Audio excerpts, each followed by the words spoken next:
पितरों की पूजा नहीं होती है, कभी नहीं होती पितरों की पूजा। पितरों की पूजा होती ही नहीं है। नहीं, पितरों की कोई पूजा नहीं होती। बहुत सारे लोग, मैं नाम नहीं लेना चाहता, जो बस अपना धंधा चलाने के लिए करते हैं। तो क्या पितर ही हमारे जो पैरानॉर्मल एक्टिविटीज होती हैं, जो भूत प्रेत होते हैं, वही पितर ही होते हैं? काफी केसेस में। पता कैसे चलेगा कि पित्त दोष की प्रॉब्लम आ रही है उस इंसान को? पति पत्नी की नहीं बनना, पिता पुत्र की ना बनना, पैसे की समस्या, परिवार में केवल बेटियां पैदा होना, ये पितृदोष के लक्षण है। मैंने यहाँ तक देखा है जवान लड़के की मृत्यु हो गई और किन्हीं कारणों ठीक से अंतिम संस्कार वगैरह नहीं हो पाया। वो 26 साल का लड़का अपने परिवार वालों को दिखाई देता था। तो पितर हमारी क्यों रक्षा करेंगे? हमारे भगवान भी था, वो भी तो रक्षा करेंगे हमारी। फर्स्ट लाइन ऑफ डिफेंस है वो। तो हमें ये कैसे पता चलेगा कि ये पितर हेल्प कर रहे हैं या ये भगवान हेल्प कर रहे हैं? साउथ वेस्ट और पितृ दोनों ही इंटरलेटेड हैं एक दूसरे से। किसी भी एक क्रिया को करने से आपको पूर्ण लाभ नहीं मिलता। क्या पितर दोष जो होता है किसी की कुंडली में, तो वो कितना बड़ा रोल प्ले करता है किसी की लाइफ में? It is the gateway of all the problems.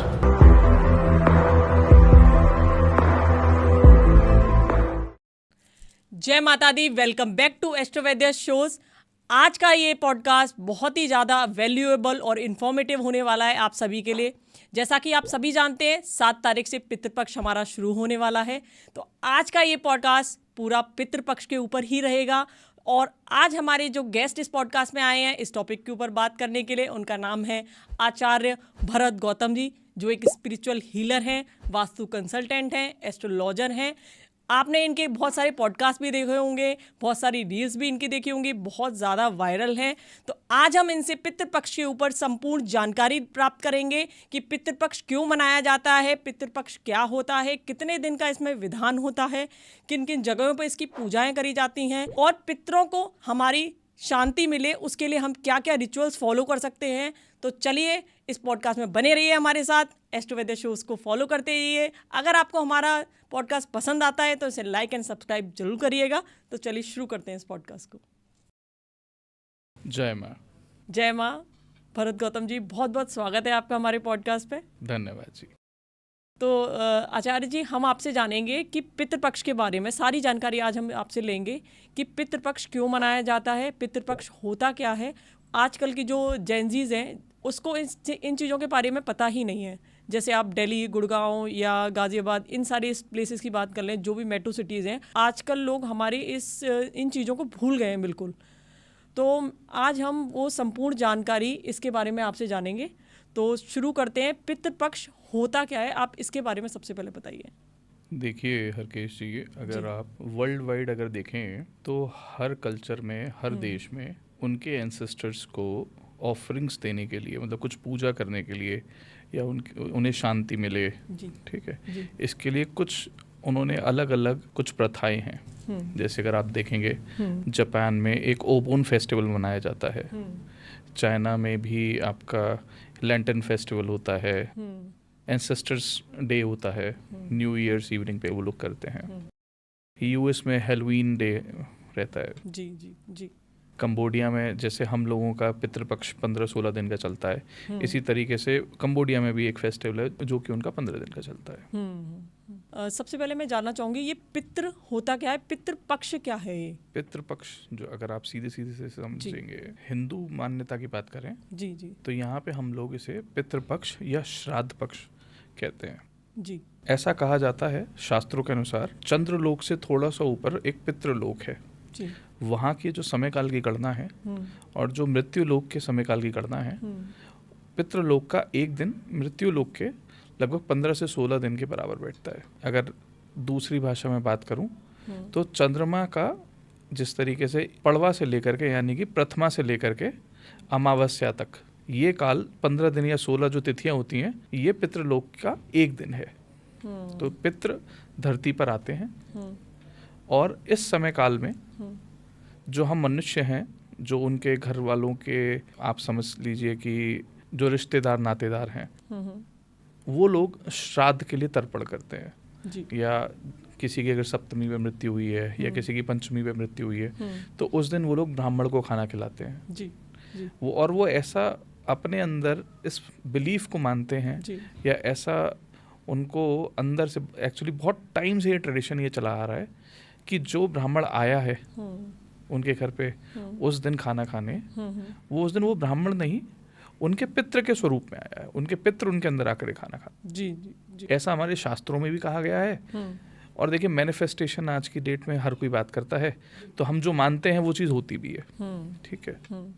दूसरे तरीके से अगर मैं बात करूं तो श्राद्ध पक्ष को आप इस तरीके से एक वो टाइम पीरियड ले सकते हैं जब इंसान अपने द्वारा की गई काफ़ी सारी चीज़ों में जब फंसा हुआ होता है और उसे कुछ नहीं समझ में आ रहा होता। जैसे मैंने कई बार पहले भी कहा है कि पितृ अगर आपके सपोर्ट कर रहे हैं तो काफ़ी आपकी लाइफ में प्रॉब्लम्स को मैनेज कर देते हैं या प्रॉब्लम्स नहीं आती हैं।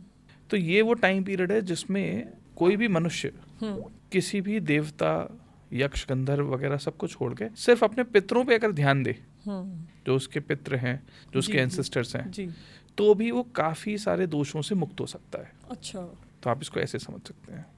तो मैं ये जानना चाहूँगी कि क्या पितृदोष जो होता है किसी की कुंडली में, तो वो कितना बड़ा रोल प्ले करता है किसी की लाइफ में? देखिए पितृदोष को ना आप ऐसे समझ सकते हैं, it is the gateway of all the problems. Paranormal activities मानते हैं आप, समझते हैं, देखें कभी? जी जी बिल्कुल मानते हैं। Main reason of paranormal activities is पितृदोष। अच्छा। हाँ जी, वो सीढ़ी है जहाँ से काफ़ी सारे द्वार खुल जाते हैं। ये है। तो क्या पितृ ही हमारे जो पैरानॉर्मल एक्टिविटीज होती हैं, जो भूत प्रेत होते हैं, वही पितृ ही होते हैं? काफ़ी केसेस में, हाँ। अच्छा। हाँ जी, काफ़ी केसेस में ऐसे ही। तो वो हमें परेशान क्यों करने आते हैं? देखिए जैसे मैंने अभी आपको बताया था कि अगर किसी की अकाल मृत्यु होती है तो जब उस आत्मा को ही नहीं पता कि मतलब उसके लिए तो अपनी डिज़ायर्स पूरी करनी है, ठीक है, वो प्रेत योनि में है या पिशाच योनि में है या किसी अलग गलत योनि में है, तो उसे पता ही नहीं है ना कि वो उसके परिवार का है, तो उसे तो अपनी डिज़ायर्स पूरी करनी है, तो वो भले ही वो अपनी परिवार के सदस्य के साथ करे या किसी के भी साथ करे। परिवार के साथ में ईजी ये होता है कि वो DNA सेम है। अच्छा। वो कुल सेम हो जाता है ना। जी जी जी। तो ट्रबल्स वहाँ पे आती हैं।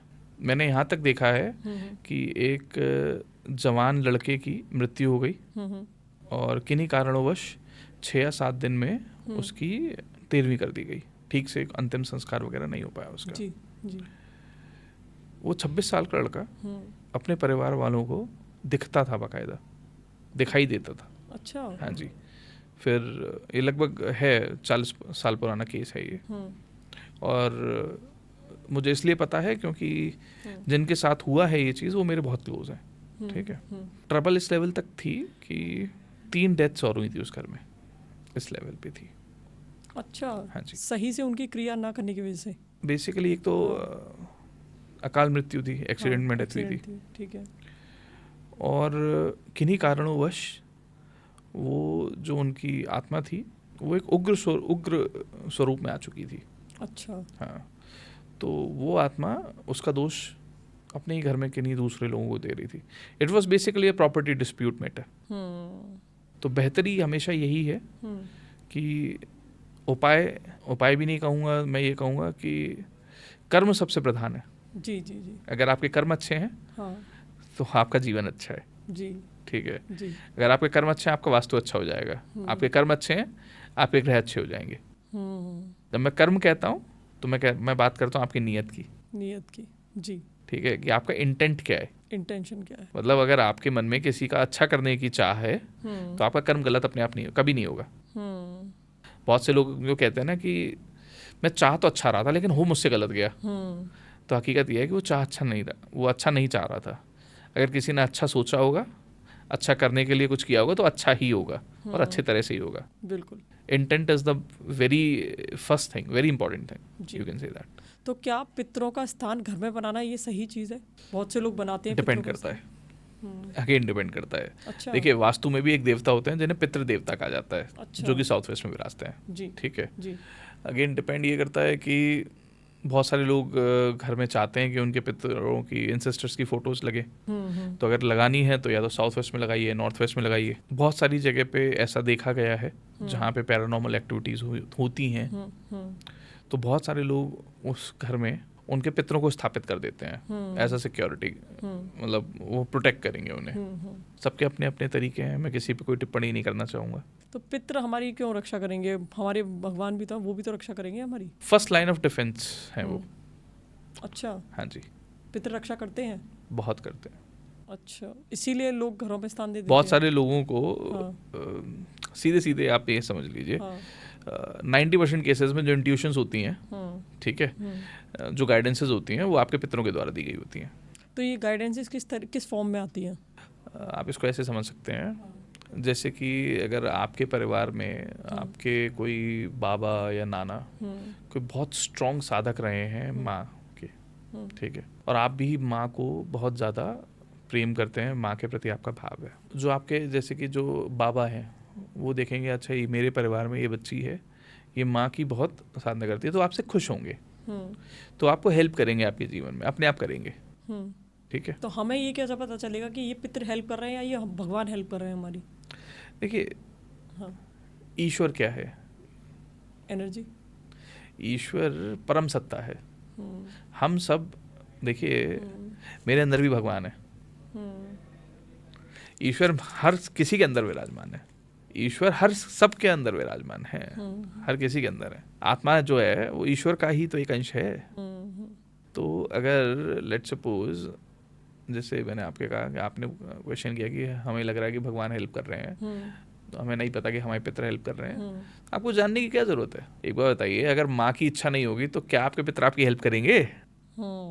जब ईश्वर की इच्छा होती है तब शैतान भी उनका हुक्म मानता है। तो हम पितरों को क्यों पूजे? हम तो फिर भगवान को ही पूजे ना। फिर हम पितरों को पूज कहाँ रहे हैं हम? नहीं, लोग करते हैं ना, पितरों की पूजा करते हैं, तो फिर हम पितरों की पूजा पितरों की पूजा नहीं करनी है। अच्छा। पितरों की आत्मा को शांति मिले उसके लिए आपको ईश्वर की पूजा करनी है। पितरों की आत्मा को शांति मिले इसके लिए ईश्वर की पूजा करनी है। हाँ, ये समझ नहीं आया मेरे को। आप एक चीज समझिए, पितरों की पूजा जो, देखिए ये भ्रम फैलाए हुए हैं लोगों ने, पितरों की पूजा नहीं होती है। अच्छा, कभी नहीं होती पितरों की पूजा। पितरों की पूजा होती ही नहीं है। नहीं, पितरों की आत्मा को शांति मिले इसके लिए देवताओं की पूजा होती है। अच्छा। हाँ जी, प्रार्थना आप या तो विष्णु जी से करेंगे या महादेव से करेंगे या माँ से करेंगे। जी जी जी जी। पितरों की कोई पूजा नहीं होती। अच्छा। ये तो लोगों ने, अब बहुत सारे लोगों में नाम नहीं लेना चाहता, जो बस अपना धंधा चलाने के लिए करते हैं। ऐसा कुछ भी नहीं है। भ्रम फैलाया हुआ है। हाँ, ऑब्वियस ही बात है, मतलब लोगों को पैसे कमाने ना, कैसे ना कैसे तो कमाएंगे ही ना। बात सीधी सीधी बात है, आप इसको ऐसे समझ लीजिए। अच्छा, पितरों की आत्मा को शांति दिलाने के लिए पितरों की आत्मा को शांति मिले जी। इसके लिए आप देवताओं का ही पूजन करते हैं। अच्छा। आप सीधे सीधे समझ लीजिए, हरिद्वार में भी गंगा जी है ना। बिल्कुल। गंगा जी किसके सिर में से निकलती है? शिव जी के। शिव जी की पत्नी कौन है? माँ पार्वती, ठीक है। तो आप वहां पे भी आप महादेव का ही पूजन कर रहे होते हैं कि पितरों को शांति मिले, ठीक है। काशी में भी भोले बाबा, त्र्यंबकेश्वर में भोले बाबा, ठीक है। तो पूजा तो आप भोलेनाथ की कर रहे हैं। जी जी। आप उनसे प्रार्थना कर रहे हैं। असल बात ये है, भागवत का मूल पाठ सुनाया जाता है, तो वो भागवत किसने कही है? श्री कृष्ण जी। तो आप श्री कृष्ण विष्णु भगवान की पूजा कर रहे हैं। पितरों की कोई पूजा नहीं होती। और जो कहते हैं हम पितरों की पूजा कराते हैं, ये करते हैं, वो करते हैं, सब ढकोसलेबाजी है। अच्छा। हाँ, हकीकत है, ढकोसलेबाजी है, सब मूर्ख बनाया जा रहा है।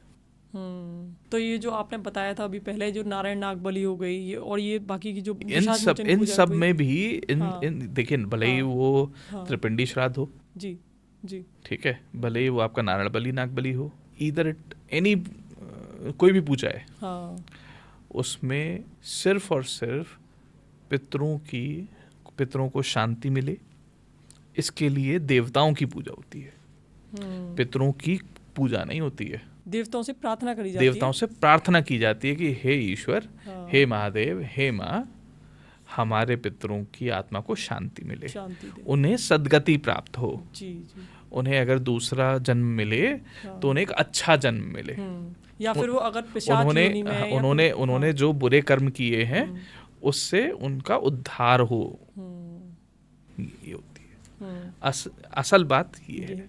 या फिर वो जैसे प्रेत योनि में या पिशाच योनि में या डाकनी तो उससे उन्हें पितृ योनि मिले, या फिर उन्हें बेसिकली देखिए, एक पिशाच लोक अलग है, अच्छा, भूत लोक अलग है, पितृलोक अलग है। देखिए, चलिए मैं आपको समझा देता हूँ। There are a lot of different dimensions, अलग अलग वर्ल्ड है, पैरेलल यूनिवर्सेस हैं, ठीक है। तो ये समझ लीजिए आप इसी धरती पे जैसे इंसान रहते हैं ऐसे ही और भी दूसरे जानवर वगैरह सब रहते हैं, कीड़े मकोड़े भी रहते हैं। तो मैं ये कह रहा हूँ पिशाच योनि से उन्हें पितृ योनि में आ जाए, पितृ योनि में आ जाए, प्रेत योनि से पितृ योनि में आ जाए, या किसी और गलत योनि में है तो पितृ योनि में आ जाए, पितृ योनि में आ जाए। और पितृ योनि के बाद में एक इंसान एक अच्छे उन्हें जिंदगी मिले, इसके लिए प्रार्थना की जाती है। अच्छा। असल बात ये है। एंड क्रक्स अगर मैं बात करूं तो माँ और महादेव की पूजा की जाती है इसमें। जी। हकीकत ये है जी। ठीक है। बाकी सब लोग बड़ी बेवकूफ़ बनाते हैं, भ्रम फैलाते हैं। मैं आपके चैनल के माध्यम से ये भी कह देता हूँ, अगर कोई आपसे कह रहा है, आपसे पैसे ले रहा है पितरों की पूजा कराने के लिए, आपको बेवकूफ़ बना रहा है। जितने धाम बनाने वाले हैं, भले इधर ये फालतू का लोग ज्ञान बांटते रहते हैं, ये सब बेवकूफ़ बनाते हैं। हाँ, पितरों की ब्लेसिंग्स मिलती हैं। वो भी ब्लेसिंग्स कब मिलती है? जब आपके द्वारा की गई पूजा प्रार्थना से उन्हें शांति मिली, ठीक है, तो फिर वो आपको ब्लेसिंग्स देते हैं। ये अगर आपके पास कोई गेस्ट आता है, क्लाइंट आता है पितृदोष की पूजा कराने के लिए, तो आप उसे किस तरीके से पितृदोष की पूजा कराते हैं, क्या सजेशन देते हैं, आप इसके बारे में बताइए। देखिए, सबसे पहले तो मैं ये जानता हूँ कि उसको प्रॉब्लम्स क्या क्या है। अच्छा, ठीक है जी। पितृदोष सच में है या नहीं है, ये भी तो देखना ज़रूरी है। पता कैसे चलेगा कि पितृदोष की प्रॉब्लम आ रही है उस इंसान को? देखिए, पितृदोष की समस्याएं दो तरीके से क्रिएट होती हैं जी। या तो उसकी कुंडली में पितृदोष होगा जी, या उसके घर में साउथ वेस्ट में कोई ना कोई प्रॉब्लम्स होंगी, दोष होगा वहाँ पे। अच्छा, ठीक है, तो अगर उसकी कुंडली में पितृदोष की समस्याएं हैं, जी, अब डिपेंड करता है क्या वो लग्न कुंडली में या ट्रांजिट की वजह से है, तो उसके अनुसार उपाय दिए जाते हैं। और उसके घर में जो साउथ वेस्ट में ट्रबल्स हैं उसको ठीक कराया जाता है। पितृदोष के सीधे सीधे से अगर आप समझना चाहें तो ये समझ लीजिए, गृह कलेश, पति पत्नी की नहीं बनना, पिता पुत्र की ना बनना, पैसे की समस्या, मतलब पैसे की समस्या पैसे समझ लीजिए, कभी तो बहुत अच्छा है और कभी बिल्कुल हालत ख़राब हो रखी है। ठीक है, मतलब स्टेबिलिटी बिल्कुल ना होना। अच्छा, ये पितृदोष के लक्षण है। इसके साथ में परिवार में केवल बेटियां पैदा होना भी एक पितृदोष का लक्षण माना जाता है। ठीक है जी। जी, तो हम इसको वास्तु से भी तो रिलेट कर सकते हैं कि हम ये प्रॉब्लम्स, ये भी तो हो सकता है कि वास्तु खराब हो घर का, इस वजह से हाँ, हो तो रही है। जैसे मैंने अभी आपको बताया कि साउथ वेस्ट में अगर ट्रबल है जी, तो ये प्रॉब्लम्स तो आएंगी ना। अच्छा, साउथ वेस्ट और पितृ दोनों ही इंटरलेटेड हैं एक दूसरे से। तो वही मैंने कहा कि जब कोई मेरे पास में आता है तो सबसे पहले तो मैं साउथ वेस्ट को ट्रीट कराता हूँ, मतलब पहले वास्तु ठीक करते हैं जी, फिर उसकी कुंडली में ग्रहों के हिसाब से उसको उपाय दिए जाते हैं और उसके इन सब के बाद में फिर जो है जैसे पितृ गायत्री का एक अनुष्ठान करवाया या आपका त्रिपिंडी श्राद्ध का एक अनुष्ठान करवा दिया या नारायण बलि नाग बलि कराई। देखिए, कोई भी ना आपको एक चीज़ समझनी पड़ेगी, किसी भी एक क्रिया को करने से आपको पूर्ण लाभ नहीं मिलता। अच्छा, जैसे अगर 100 नंबर हैं तो 100 नंबर में से आप समझ के चलिए 35 नंबर रखता है आपका वास्तु, 35 नंबर रखती है आपकी जन्म कुंडली, 30 नंबर रखता है आपका अपना कर्म। ठीक है, जी, तो आपने पूजा कर ली, जी, आपने वास्तु ठीक नहीं किया तो ट्रबल तो आएगी। राइट, पहले ट्रबल जो वास्तु ठीक किया उसकी पूजा कर ली, फिर आपका अपना कर्म ये है। अब मान लीजिए किसी इंसान की आदत ही है लड़ने झगड़ने की, ठीक है, तो वो अपनी पत्नी से लड़ेगा ही ना। लेकिन हाँ, ये है कि मान लो अब वो अपनी पत्नी से जब वो जाके लड़ा, उसकी पत्नी ने उसको उल्टा बिल्कुल टांग दिया, तो फिर उसकी हिम्मत खत्म हो जाएगी अपनी पत्नी से भी कुछ उल्टा सीधा बोलने की। राइट, ये बात है। ठीक है, मतलब उसका उपाय क्या किया गया है उस पर डिपेंड करता है। जी। ये है। तो एक चीज़ और मैं जानना चाहूँगी, क्या पितृपक्ष में जो हम नॉर्मल पूजा करते हैं वो हम नहीं कर सकते या कर सकते हैं? कर सकते हैं, ऐसी कोई दिक्कत नहीं है। अच्छा, बस उसमें आप एक ऐड ऑन कर लीजिए कि आप अपने पितरों के लिए भी कुछ, जैसे कि पितृ गायत्री एक मंत्र होता है, जी, जी, जी, आप उसको कर सकते हैं। ठीक है, अच्छा, इस सब के अलावा अगर मैं नॉर्मली अगर बात करूं, अगर आप तर्पण करते हैं अपने पितरों के लिए, तर्पण यानी कि जल लीजिए, जल में थोड़े से काले तिल डाल के, और कुशा आप समझते हैं?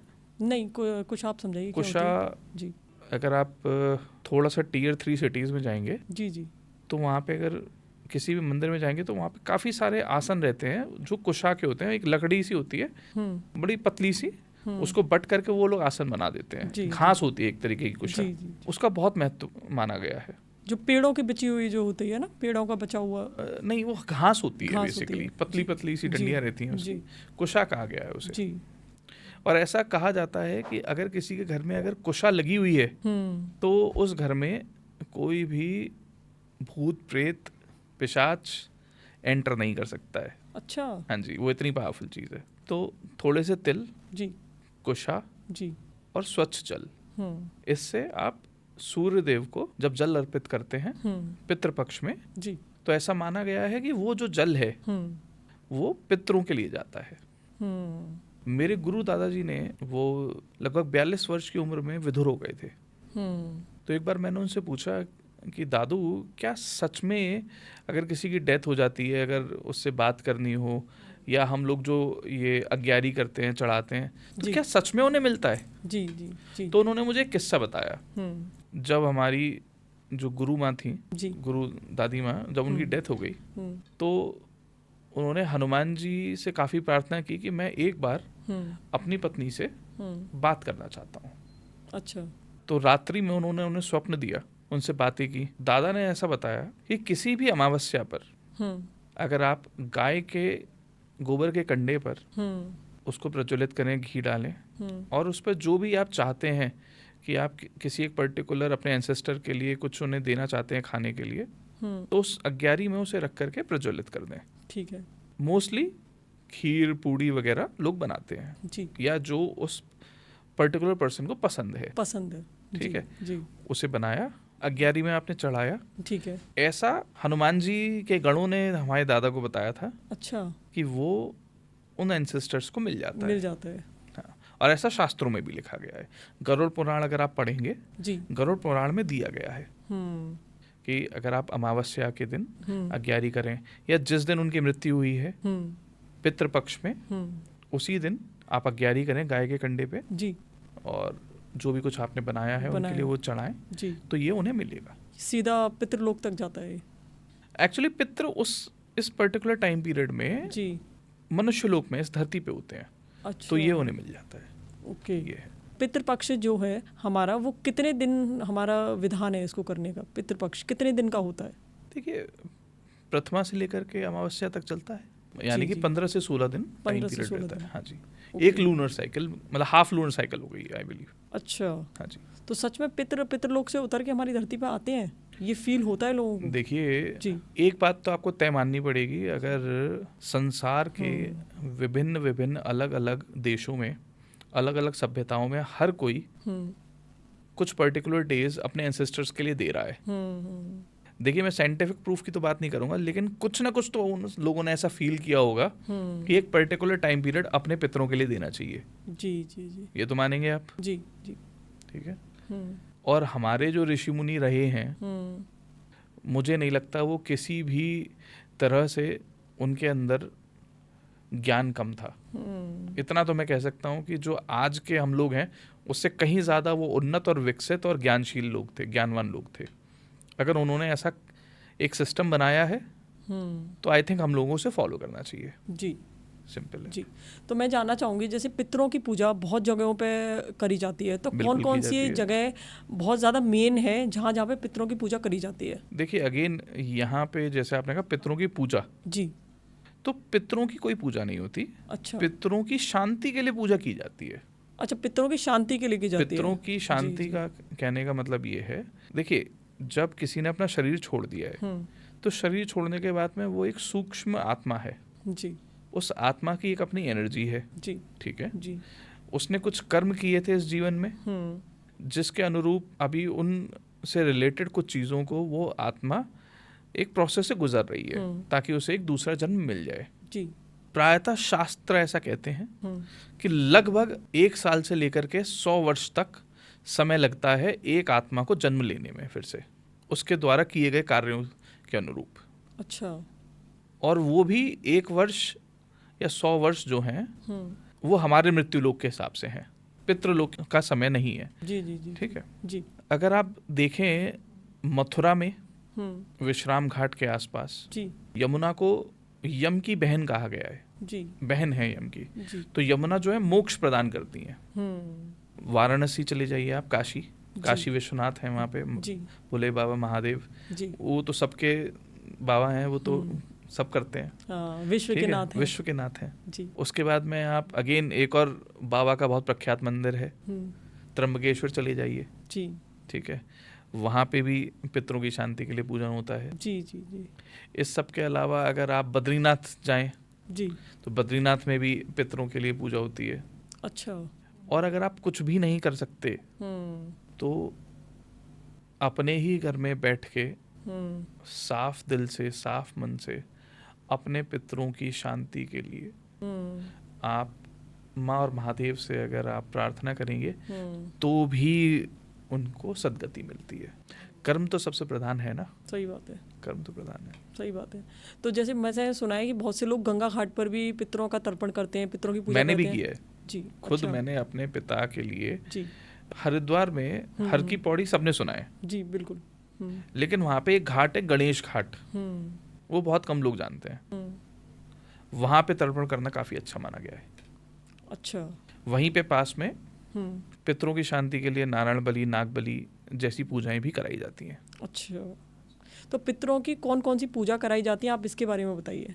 कौन कौन सी पूजा का महत्व बहुत ज़्यादा है? देखिए, पितरों की शांति के लिए एक पूजा होती है पितृदोष की पूजा। ठीक है, कि किसी के जो पूर्वज हैं वो उनसे कुपित हैं। जी, ठीक है जी, तो पितृदोष की पूजा हो गई। जी, उसके बाद में आप मान के चलिए पितरों के लिए एक पूजा होती है पिशाच मोचन की, कि मतलब क्या वो पितृ हैं जी, या वो प्रेत योनि में हैं या वो पिशाच योनि में हैं।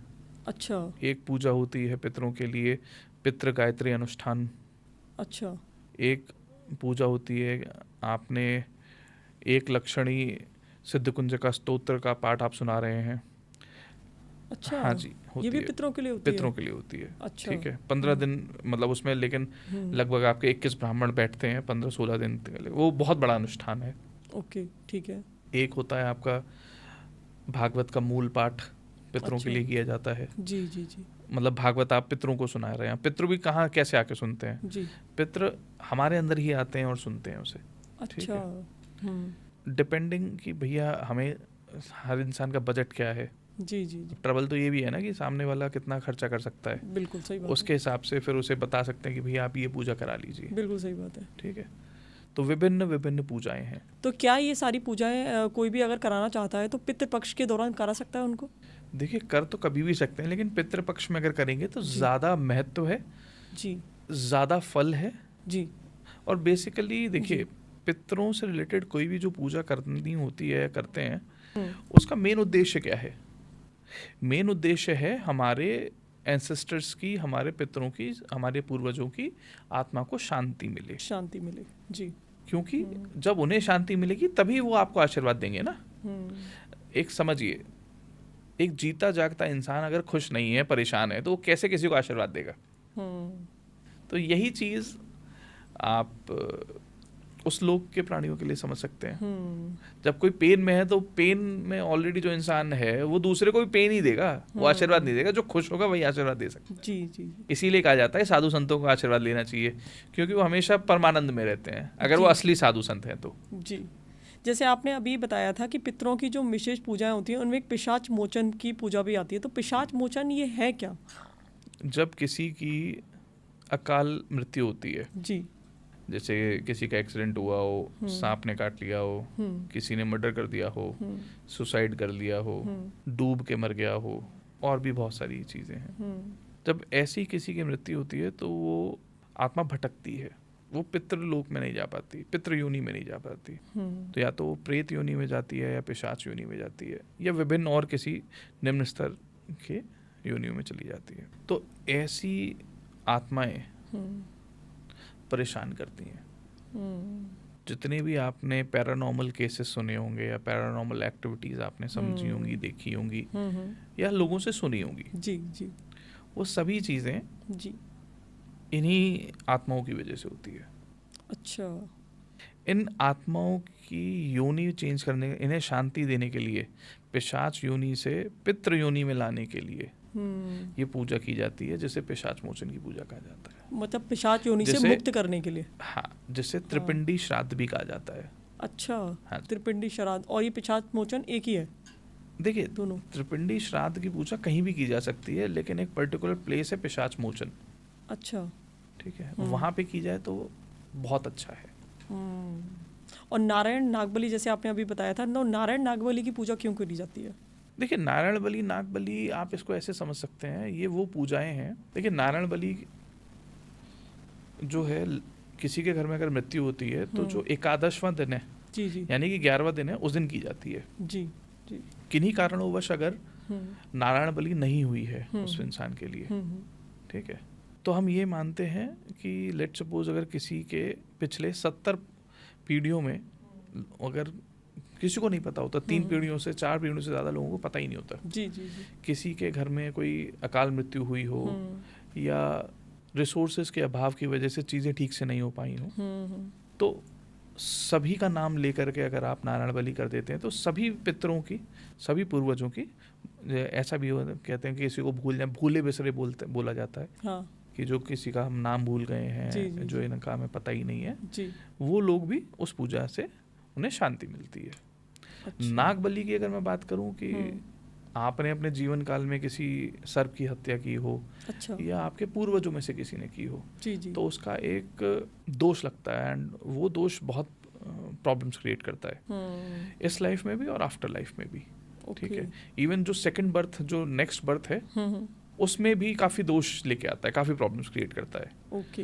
तो उसके लिए ये नाग बलि की पूजा मानी गई है। तो ये दोनों पूजाएं साथ में कर दी जाती है, नारायण नाग बलि? नारायण बलि और नाग बलि की पूजा अच्छा। मोस्टली कुछ पर्टिकुलर प्लेसेस पे एक साथ की जाती है, जैसे आज नारायण बलि होगी तो कल नाग बलि की पूजा होगी। अच्छा अच्छा, ओके। तो नारायण बलि की जो पूजा होती है आपने बताया, क्या इसका भी कोई विशेष जगह है जहाँ पर ये पूजा सफल मानी जाती है? अच्छी। अगेन जैसे मैंने आपको बताया कि त्र्यंबकेश्वर में की जाती है जी, उज्जैन में भी की जाती है, मथुरा में भी की जाती है, काशी में भी की जाती है। अच्छा।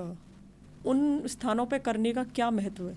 कोई इंसान दिल्ली में पैदा हुआ है, जी कोई इंसान मथुरा में पैदा हुआ है, जी, कोई इंसान कहीं और पैदा हुआ है।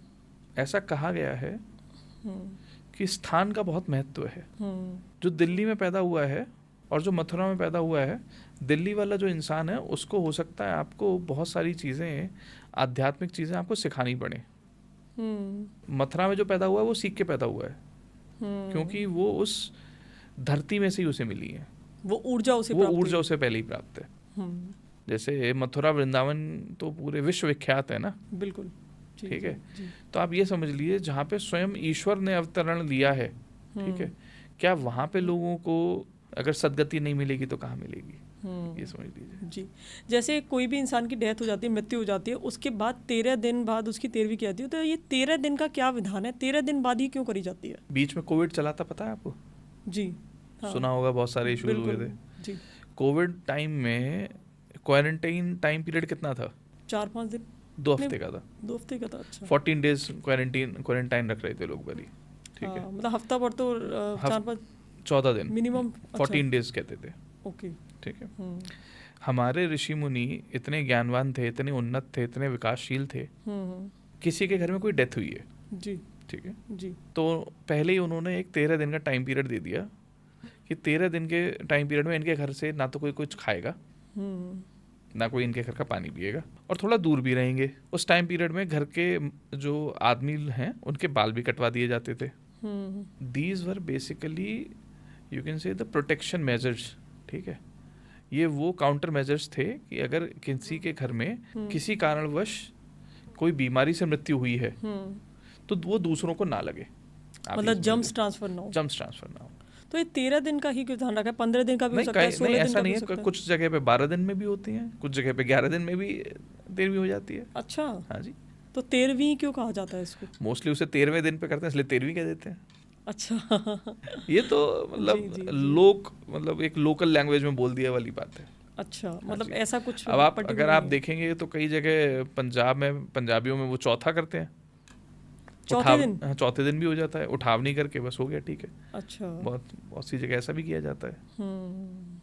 बट साइंटिफिक यही है कि आप कम से कम 13-14 दिन का एक क्वारंटीन रखिए। हाँ जी, जी।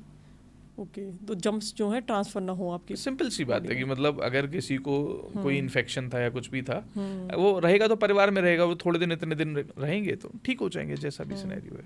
जैसे किसी के डेथ से लौट करके आते हैं, जैसे बहुत से लोग नीम चबाते हैं, कुल्ला भी करते हैं। This is all what infection ना हो। अब नीम के अंदर क्या है, मेडिसिन प्रॉपर्टीज है ना। Medicine properties. मैं ये जानना चाहूँगी कि श्राद्ध पक्ष अभी जो आने वाला है, जैसे 7 तारीख से श्राद्ध पक्ष शुरू हो जाएगा, तो श्राद्ध पक्ष में क्या क्या गलतियाँ लोगों को नहीं करनी चाहिए? देखिए, श्राद्ध पक्ष में कोई भी शुभ कार्य नहीं किया जाता। अच्छा। शुभ कार्य से मेरा मतलब है शादी नहीं होती जी। कोई शॉप ओपनिंग नहीं होती, नए घर में प्रवेश नहीं होता, गृह प्रवेश नहीं किया जाना चाहिए जी। कोई नया कारोबार शुरू करना है, थोड़े दिन रुकना चाहिए। जो घर में लोग हैं उन सब लोगों को थोड़ा नियम संयम से रहना चाहिए। नियम में मैं जानना चाहूँगी क्या क्या नियम उन्हें फॉलो करने चाहिए? जैसे एक ब्रह्मचर्य पालन करना चाहिए। अच्छा। बाल वगैरह नहीं कटवाने चाहिए। अच्छा। ऐसा कहा गया है, शास्त्रों में है, तो मैं ये कहूँगा। ऑल्दो बाल वगैरह कटवाना, अगेन आप इसको आप ऐसे समझ सकते हैं कि बाल जो होते हैं वो हमारी एनर्जी जो है स्टोर करते हैं। ठीक है, पहले के समय में लोग बड़ी बाल बढ़ा के रखते थे। ठीक है, you can say it as a receptor of energy.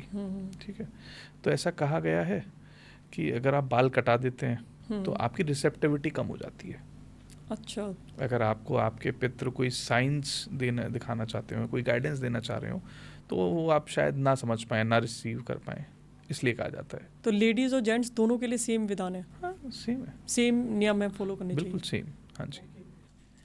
नमस्कार आचार्य जी, बहुत अच्छा लगा आप हमारी पॉडकास्ट पे आए। धन्यवाद। बहुत बहुत धन्यवाद। पितरों के बारे में आज आपसे हमने इतना सारा ज्ञान प्राप्त किया, बहुत बहुत धन्यवाद। और आप सभी लोगों को अगर ये पसंद आया हो पितरों वाला पॉडकास्ट, तो हमें कमेंट सेक्शन में कमेंट करके ज़रूर बताइएगा और देखते रहिएगा एस्ट्रो वैद्य शोज।